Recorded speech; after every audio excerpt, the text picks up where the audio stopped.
All right, let's turn to South Carolina, where Republican voters have selected their nominee to replace the late Senator Lindsey Graham.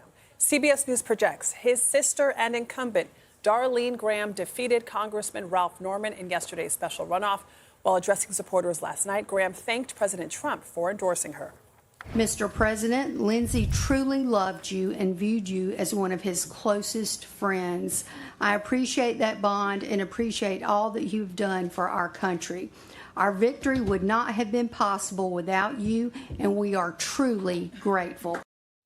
All right, let's bring in CBS News political reporter Zak Hudak. So, Zak, before last month, Darline Graham had zero experience in elected office. I believe she was at a debate where she admitted that she had no national security experience. She was asked about, I believe it was the South China Sea. That raised a lot of eyebrows. How did she pull this off? Adriana, the short answer is with a lot of help from President Trump. From the beginning, he was very public in his endorsement for her and open with the fact that he had been encouraging her to run for this seat. If you go back 2.5 months, she was not very well known in the state.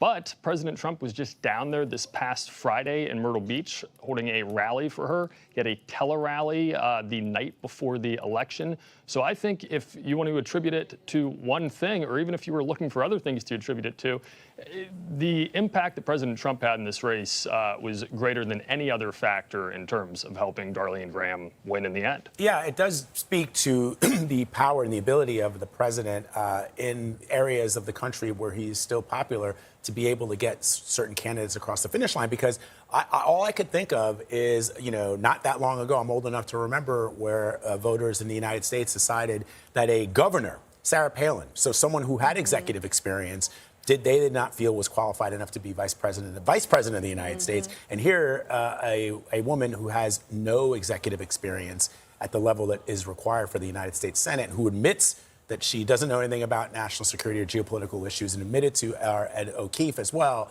that she really didn't have a plan for the economy as it relates to South Carolina, was able to eke out this victory. The president must be very, very happy about that this morning. Zach, what are you hearing from the White House?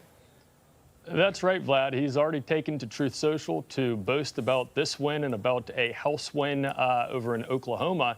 And I think the reason that he's so excited is because this has so far been a fairly tough summer for his endorsed candidates.